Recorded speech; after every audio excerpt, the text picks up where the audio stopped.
Hello, how are you? And welcome to our second question and answer session for the Money Manifestation Mastery Workshop.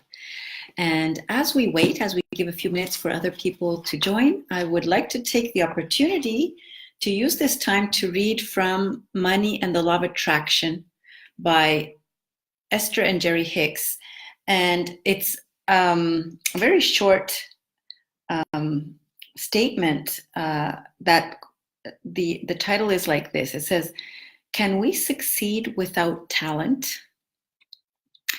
And Jerry, who was the one who's asking the question, asks, "What bearing does talent or skill or ability have on bringing abundance or money into our lives?" And Abraham answers, "Very little. Those are all action aspects for the most part, and your action is responsible for but a minuscule part of what comes to you. Your thoughts and words are thoughts, are the reason your life unfolds as it does." So Jerry then asks, "So then would you say that people with no saleable skill or talent could still receive all the financial abundance they want in their lives?" And Abraham replies, "Absolutely, unless in comparing themselves to others and concluding that they have no saleable skill or talent, they feel diminished and therefore defeat their own experience with their own negative expectation. The most valuable skill that you could ever develop is the skill of directing your thoughts towards what you want. To be adept at quickly evaluating all situations and then quickly coming to the conclusion of what it is that you most want, and then giving your undivided attention to that. There is a tremendous skill in directing your own thoughts that will yield results that cannot be compared with results that mere action can provide." Okay, so having said this is how we're starting today's question and answer session for our workshop. This is the second and the last question and answer. So hello, people, as I see that you are joining. I see Helma, Eruline, Elena, Tessa, Lumi, Veronica. Hello. And a lot more are joining now. So I would like to begin with the questions that have come to be posted after our first live question and answer session last week.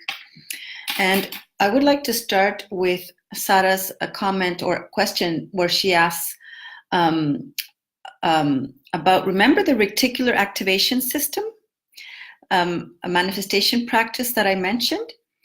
And she asks, before I go to her comment, there's another reticular activation comment from Amy Bull. I want to address these two because Amy wants to know, what is reticular activation system? If I can just go over it a little bit more so that it can be reinforced as the concept.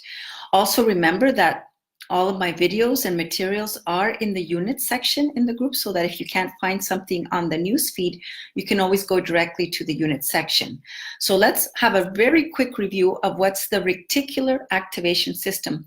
Reticular is always referring to the eye, okay? It's like what can be obviously seen to you or appear to you. So reticular activation system is like a filter that is installed in our brain. That's like what the secretary does for her boss, her boss, in the sense that she filters what information can go through. So it's like a filter between your conscious and subconscious mind, where your subconscious mind is receiving so much stimulation, so much information in 1 second that our conscious mind would not be able to handle. It would go overload. So what reticular activation system does is it filters what is important for the subconscious mind to use, to have access to. And what's important? What determines what is important? Well, it's what you've been putting your attention on lately, or as a habit. What do you usually put your attention on? So with all this millions and billions of information that the subconscious mind is receiving on a second-to-second basis, what is programmed in the reticular activation system as important will be highlighted from all the information that the conscious mind cannot possibly handle, and that selected information will be transmitted to the conscious mind to be of value, to be used in order to accomplish something. So how do we use the reticular activation system on purpose? It's through repetition. Through repetition. Remember, I suggested that you have printed like a goal in a number, just a simple number, like let's take an example of 100, where you post these everywhere in your home at eye level, standing up at eye level, so that every time you go by it, at first you're going to notice them, but then your subconscious mind is just going to be picking them up all the time, even though you're not noticing them. And it is through repetition, that our reticular activation system will be programmed to fixate on this. Now, you can say 100 clients, 100 products sold, 100 whatever you want. And you can just, by passively using this repetition system, you're going to train your brain in a passive way so that any thought, any person, contact, event, or circumstances or piece of information in your surroundings, remember the subconscious mind is picking up everything, will be highlighted to you. It'll become obvious. Even things that were always there, but you didn't see them, will now start being highlighted, become noticeable to you, because you are imprinting your goal in your subconscious mind through repetition. The reticular activation system is going to highlight it for you, so that you get collaborators, you get information, you get circumstances and opportunities coming your way, so that you can start moving forward towards your goal. Okay, so it's kind of like a system of screening, so that it can help you detect what's in your surroundings, so that you can be more efficient and more productive, so that you can get things going in your direction. Okay, and the other question by Sarah's, also related to reticular activation system, is, well, if I just put a number like this, how does my subconscious mind know that it's like for 100 clients and not for anything else? Well, it's because you're consciously aware that it's for 100 units of something, okay? So that, like I said, you can put 100 clients or 100 products sold or whatever, but I like to keep it short and simple because, you know, in my case, since many people come to my house, my clients, and I have it all over, I just don't want to, you know, to let everybody know what I'm focusing on with this method. So I just keep it like a simple number. But yes, you can put 100 or whatever number and what it represents, but keep it really, really short, okay, really concise. Okay, next question with Helma van der Aar. How does one know what business one might want to start? Like someone who is not really knowing where they should go towards. And I'm going to give you a really easy exercise. And it's like, take a big piece of paper or a whiteboard or something where you can just kind of brainstorm. And I want to ask you to go back to your childhood and scan your life and just place anything that you like, that you're good at, that you have natural talent for, or that you remember, that something that gave you joy as a child, something that was naturally joyful to you or came easily, okay? And also, you know, isolated, they don't have to be connected at all. Things that you like in my case, you all know that I like trees and forests, so I would put like, I love nature, being in forests, I love planting trees, I love this, you know, the natural things that you know are your interests and your preferences. And they don't have to be related to anything at all in business. It's just an exercise for getting to know yourself, okay? I'm going to be posting this later on, months to come, in a future workshop, which is how to connect to your mission, right? Or to the things that you want at this particular time in your life. And so by having a big piece of paper where you just jot down isolated bits and pieces of information that is like a resume of the things that are naturally joyful to you, or that it's your likes and your preferences from childhood onward up to now, or things that you imagine that you would like to do because it pleases you. Okay, so you have them all scattered on this big page, no special order at all. And you just let it sink for a day or two. Okay, just looking at it, adding things if it occurs to you something else. And then a few days later, you're going to each thing that you wrote down, you're going to define a particular emotion, very specific emotion. What does doing that or being in that situation that you like make you feel? Okay, for each thing that you wrote down on day one, you write an emotion and you let it sink and rest for 1 or 2 days. And then the third part of the exercise is that you start to group these on a different sheet of paper. You take all the ones that are more or less similar, okay, and you put them in categories. So you can have 2, 3, 4, 5, 6, whatever number of categories, okay? And when you are doing this and you let it sit again for 1 or 2 days, what's going on in your brain is that it's kind of like connecting the dots of who you are in your interests, what really is important and special to you. Okay?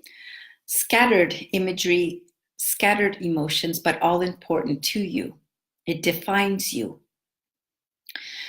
So what's going to be happening in your brain during the following weeks after doing these exercises and looking at it from time to time is that you're going to be inspired. Inspired means in spirit.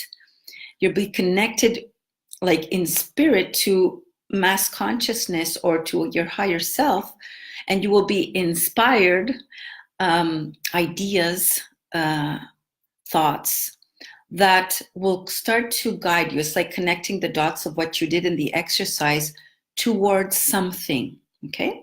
Because most people are looking for money-making ideas to do a business, but they're not really asking themselves the very first basic question, which is, instead of what I want to do, ask yourself, what do I want to feel? At this stage of my life, because I'm going to be doing something, what is it that I'm wanting to satisfy emotionally?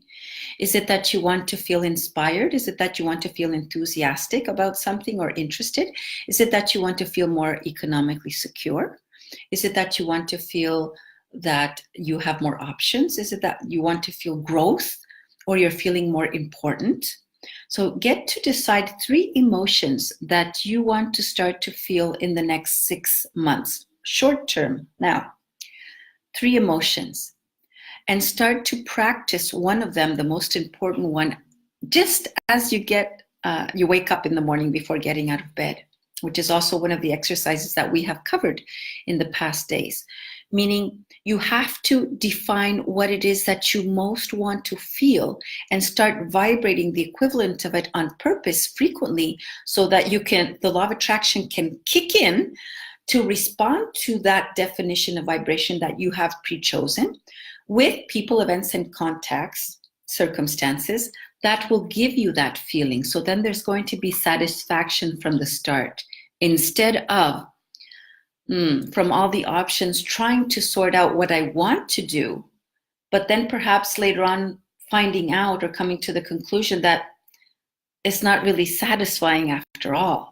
Okay, and so you take more time to really find what you want. So with this exercise, you use the law of attraction to make something come to you that is a match to what you are wanting to feel, so that the activity and the feeling gives you satisfaction, fulfillment, and allows growth. Because something that keeps being important and stimulating to you, you will want more, and therefore it'll grow and grow and grow, and you won't stop. You won't keep repeating. You start something but it doesn't go forward, and then you try something else, you start it, and it may somewhere very quickly not give results. Okay, so this is a very good exercise to learn to know at this stage in your life where you're at, what you need emotionally, and to use the law of attraction to help you shorten the time to get a better match in the activity, in the thing that you want to do to create more money, like a new business. Okay? I've tried that, by the way, and it really works. Okay, the next question, Gracia Wangso Pawiro. She asks, how to say no to something without the scarcity mindset or thought. Like she gave an example is like, she wants to go out to dinner or someone invites her out to dinner and she kind of like already once automatically starts to think, well, I shouldn't because I have to save, or I shouldn't because I don't have enough. So how to say no, because you know that you have to control how much you spend, but without the scarcity thought coming in and affecting how your money story goes through. So what I used a lot when I was in scarcity mode many years ago is that I would play the what if game. Like you say, right now I can't, but isn't it going to be nice when I'm going to be able to go anytime I want without even thinking about the money, just because I just choose because I want the experience? Okay. And so it kind of flips your perception of saying no, meaning no right now, but it's coming. It's coming. So you leave the door open for prosperity. Okay. Expectations. And this I also suggest that you use with your children. If you have small children or teenagers, because they're always asking for things. So what you say, never say no. Okay. Never say no. Just say, oh, wouldn't that be nice? Why is it that you like it? Why is it that you want it? So you get them involved in the pleasure of visualizing having them. And then you say, well, it would be really nice when we're going to be able to get that in the future. You know, I never say no. I never say no. So that we don't train our children to say, I can't have it, or because there's not enough. So you don't program them to do that also in their adult life. So you always engage in tell me why you like it or what you would do with it and how it would make you feel, and hoping that we can have it in the future. Okay, that's the style that I use. Next question, Alexandra Halpern asks. She asks about the anchor color of our wardrobes. Does it represent a special energy for our personality? And yes, we all have preferences that go with how we like to dress or how we like to feel. But I always suggest that you choose the colors, if the answer is towards the colors, of how it makes you feel, okay? Because I always use soft colors. My favorite, it's not a color, but it's white. I love white. And because of my work with energy, I always prefer using white. And even as a young child, I always loved white for some reason, okay? And so I use pastel colors or very, what makes me feel soft, what makes me feel in the flow, what makes me feel like before I did energy work, I love dressing in black because it just makes me look good. But then when I started doing energy work, black was kind of like out because it didn't represent what I was doing. Okay. So whenever I do energy sessions, I dress in white, or when I work with my clients, I try to work mostly in light or white colors. So yes. And if you want more energy, you can use more vibrant colors like red or orange, or yellows to stand out or to make you feel more invigorated.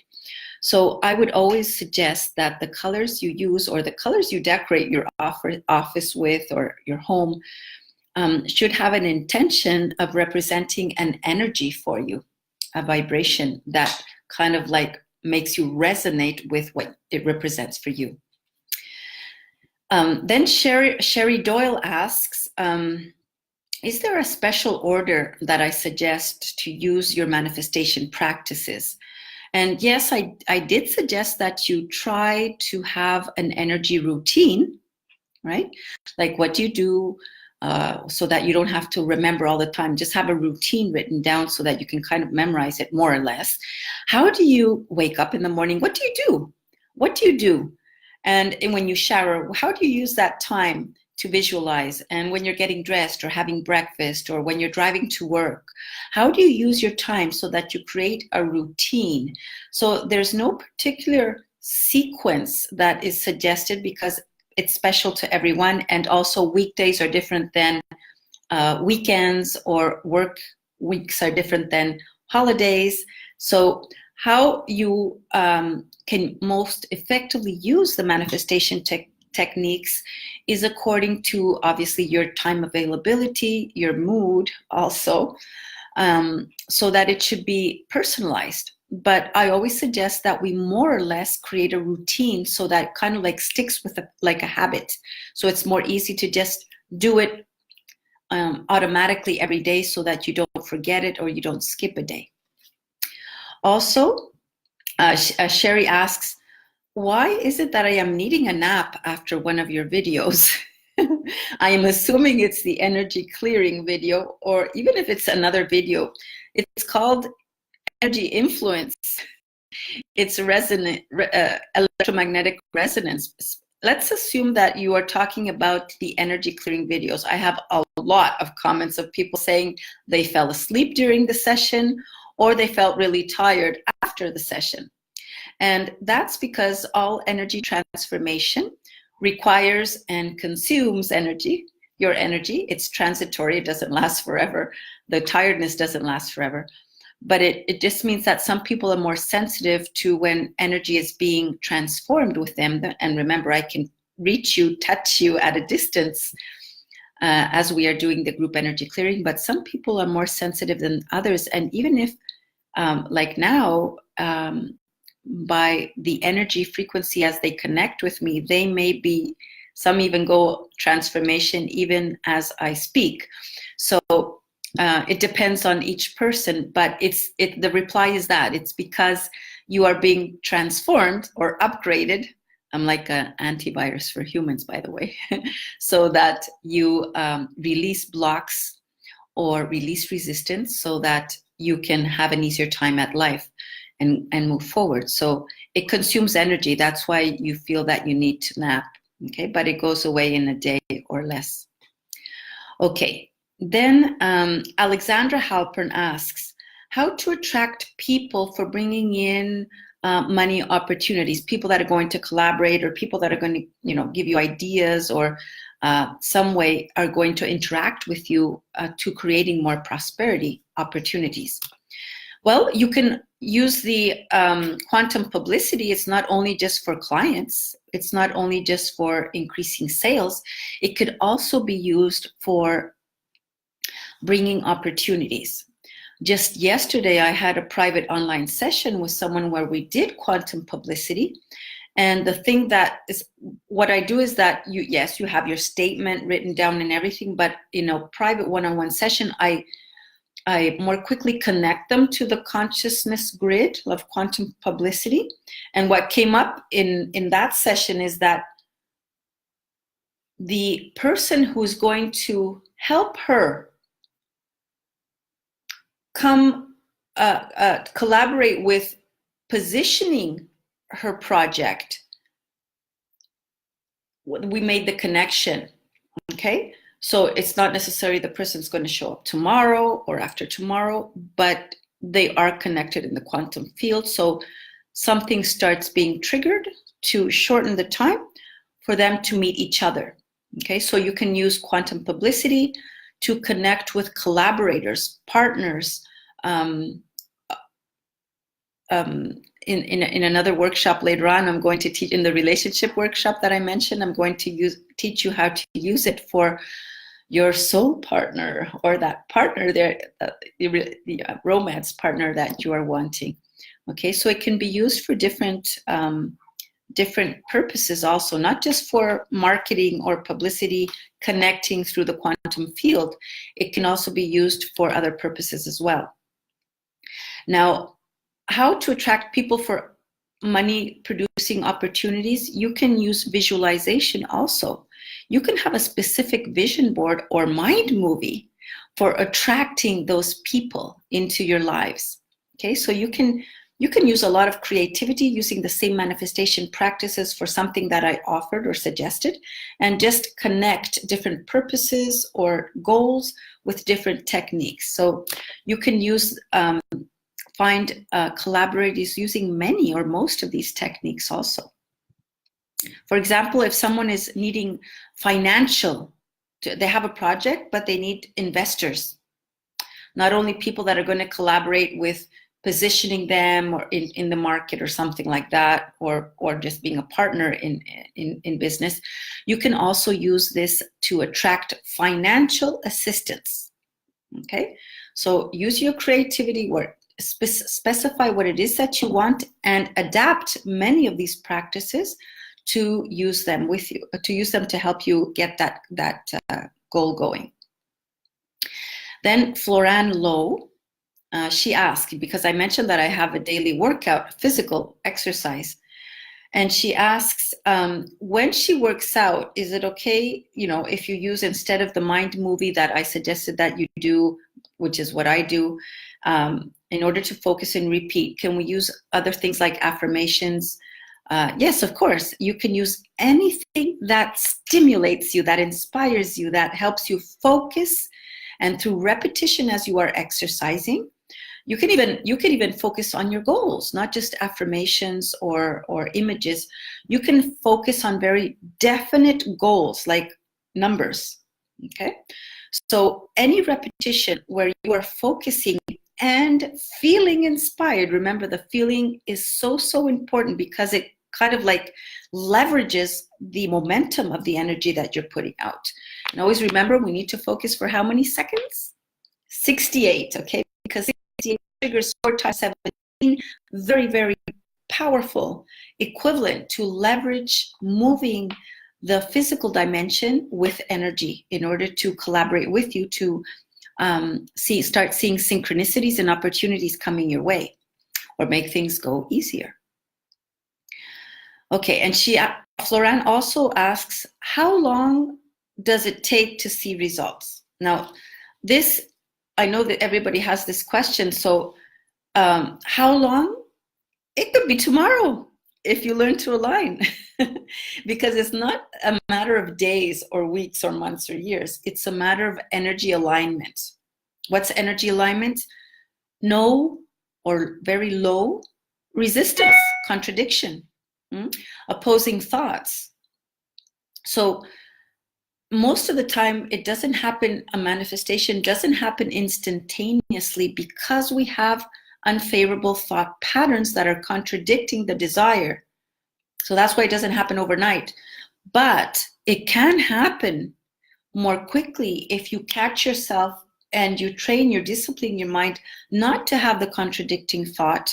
If you detect it in 16 seconds or less before the threshold triggers the energy of the equivalent unfavorable thought.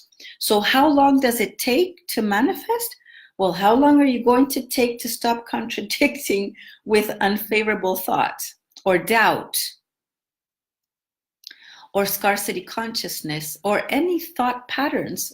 We have habits that are not allowing us to have sustained pure thoughts.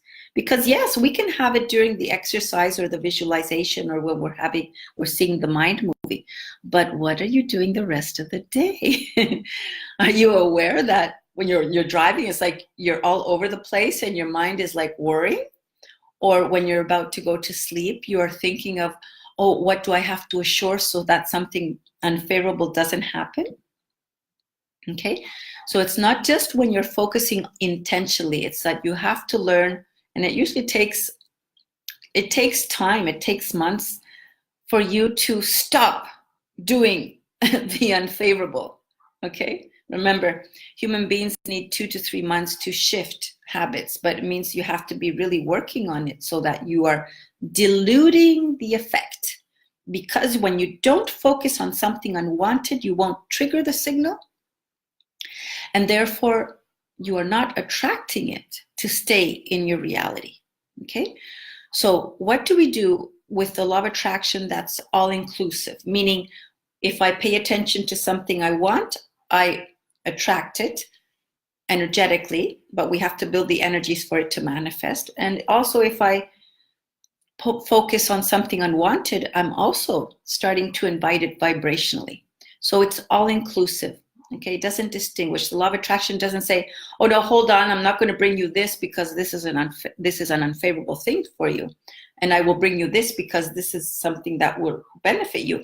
The law of attraction doesn't distinguish. It just brings on more of what you're putting your attention on in your head and sending out vibrationally. So in order to accelerate what you want to happen, not only do you have to know what you want and focus and repeat and use the techniques that I'm showing you, you also have to catch yourself when you're doing the unfavorable on automatic pilot.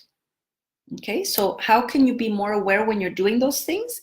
By focusing on your emotional guidance system, meaning anytime I stop feeling as good as I just was feeling, that means you went down a step in your vibrational or emotional scale. Therefore, your frequency dropped, it dipped, and therefore more resistance. Every time you don't feel as good as you were just feeling, it means whoop, you just introduced resistance, because your less favorable emotion is indicating to you that you started paying attention to something in your mind or in your surroundings that is not favorable, that you don't want. And you don't want to focus on those things so that you don't attract them.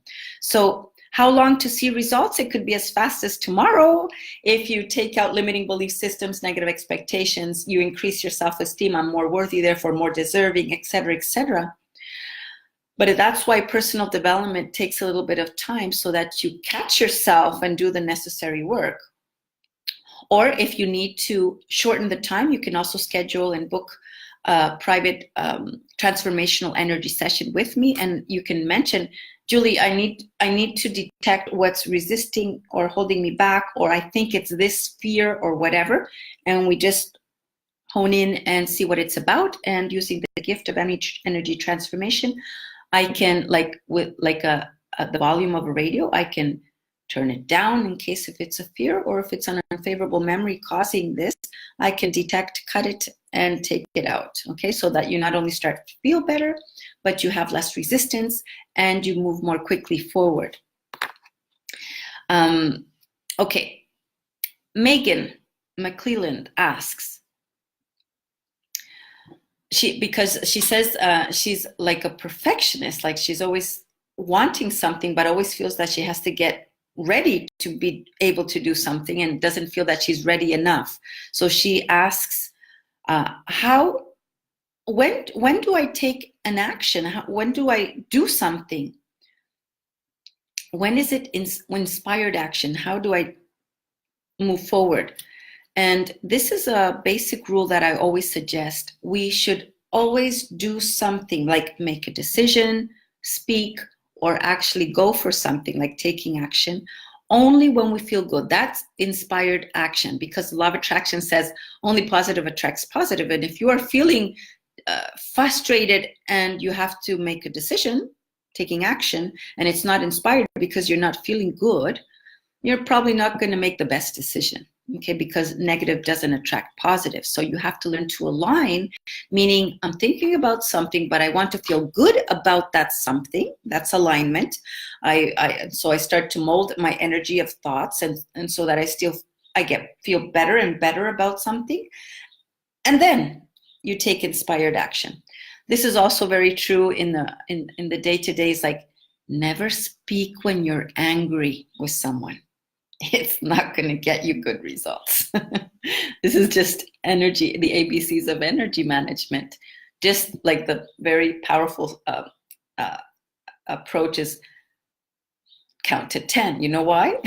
Count to 10 is because you're probably not going to just react unfavorably and therefore get unfavorable results. So the waiting so that you calm down, you count to 10, take deep breaths, or just do something else, come back later, is very sound advice, because we need to take inspired action in order to get better, more beneficial results, because the law of attraction is going to collaborate, because only positive vibration attracts positive results. So never make a decision, never speak, never do something unless you are feeling good about it. And if you're not feeling good about it, think differently about it until you do feel good about it, or wait until you feel better about it, and then take some sort of action. Okay. But Megan, what I would also like to say is that over the next few weeks, I'm going to start talking about what is called, there's someone on YouTube who's called Mel Robbins. I don't know if anybody knows her, but she talks about the 5-second rule, which means that in order to be more productive, we need to, when we get an idea or we are getting inspired or we're thinking about doing something, count down from 5 seconds, 5, 4, 3, 2, 1, and do it. Just do it, so that you don't give time to your brain to start overthinking, self-sabotaging, doubting, doing what it's designed to do, because the brain is designed to keep you safe, out of harm's way. And when you are thinking of doing something new, the brain automatically classifies the new as unknown, and therefore risky. And therefore, the fear center of the brain starts to kick in as resistance to change, causing you uncertainty, insecurity, fear responses, procrastination, feeling disoriented, or whatever other fear reaction. And the thing that you did want to do that felt good initially gets knocked to the side. So I'm going to be talking a lot about what Mel Robbins is doing, because I think it's really, really powerful advice about how we can adopt a new technique, which is called the 5-second rule, if you want to look at it on YouTube, in order to stop our own self-sabotage on a second-to-second or minute-to-minute basis, so that we can be more productive and take more inspired action without having our brain getting in the way. Okay, Alexandra Halpern, she asks, how does the energy of bankruptcy impact manifesting money?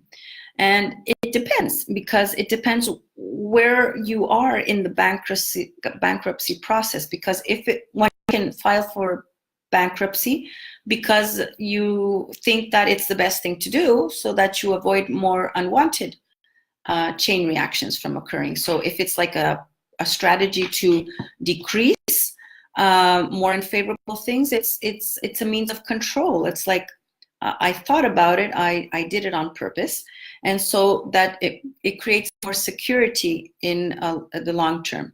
Okay, so it's like a thought out process, so it's good, and it doesn't affect negatively manifesting more money in other things or later on. But if you are like, ugh, eventual bankruptcy because you can't keep something going like you expected, and you're feeling fear, and you're feeling insecure, and you're feeling stress about it, of course it's going to affect how you're going to be manifesting money in the short term, because there's resistance. Okay, so you can always talk your way to see it from a different angle, like saying, okay, if it's the negative one, like with your fear-based, you can talk yourself out, like saying, okay, I'm learning something here, so that next time with another intention of doing something, I'm going to be more knowledgeable or more prepared, so that this doesn't happen again. So you take it as a learning experience, and not like victimization, like things are not working out for me, like it's not because of me. Okay, we must always be empowered and not let our fears come to poor interpretations of the why this is going on. Okay, now I know many people, and it happened to me also in 2008, 10 years ago, when the 2008 crisis, everything just came tumbling down. It's like, it's not my fault. Many people's, it was just the circumstances, right? Yeah, but we can also, because of that, be more prepared. Like in my case, I decided after losing everything, even though it was just generalized circumstances that led to that. The experience that I came to learn, and that I still hold from now on, I said, never, ever again am I going to go into debt. Okay, so that I can be prepared and in control. In my case, that's what I decided to do. So everything I want to buy, I wait until I have the money to have it.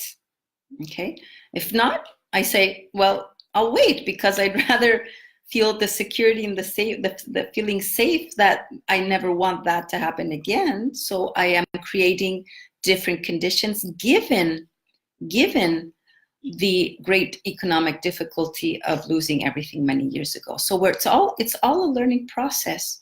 And sometimes it does depend on us because we made poor decisions, or we weren't prepared enough, or we were spending too much, or whatever. But in other cases where there are outside influences, remember, there's not a drop of injustice in all the universe, because the law of attraction is happening. And I'm just going to give you my case, like when I lost everything, like bankruptcy and all that.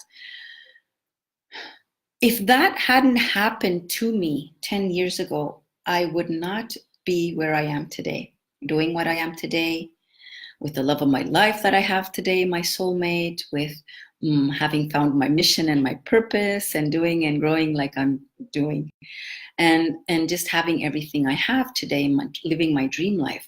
And so, yeah, when I went through the bankruptcy, I was like, horrible. It's the worst thing that ever happened to me.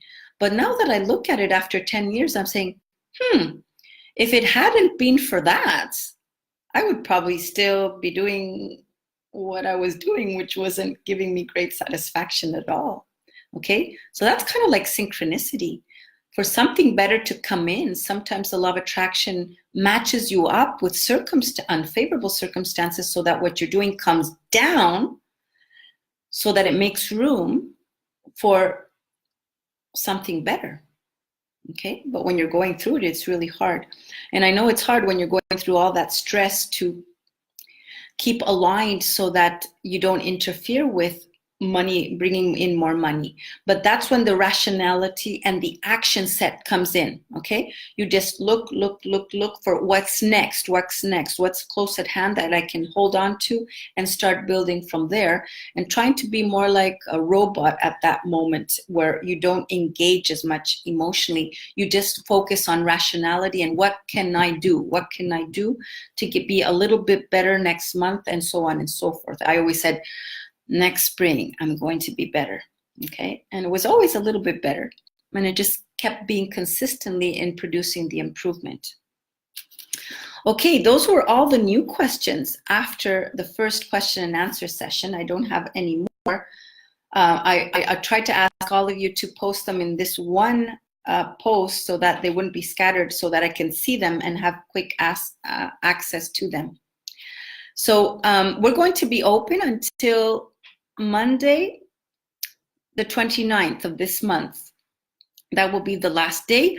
On Sunday, October 28th, in 7 days, next Sunday, we will have, remember, our last bonus for the workshop, which is the live group energy session for prosperity, economic prosperity. Okay, the last group's energy session was for clearing resistance. This other one is going to be specifically focused for any energy that has to do with prosperity. Okay, so you don't want to miss it. It's going to be at the same time, 5 p.m., like today's session. So book it so that you don't miss it. And I'm going to leave the session, the workshop, open for one more day, because according to your time zone, probably you won't be able to see it until you wake up in the morning. So that's why I'm going to leave it open, the workshop open, until midnight on Monday 29th, so that you can have a chance to experience the group energy session for prosperity. If when we're doing it live, because of your time zone, you're not available. Okay, so looking forward to seeing more of your comments in the workshop, your interaction, and remember to practice, practice, practice, because practice makes perfect. Bye for now. Take care.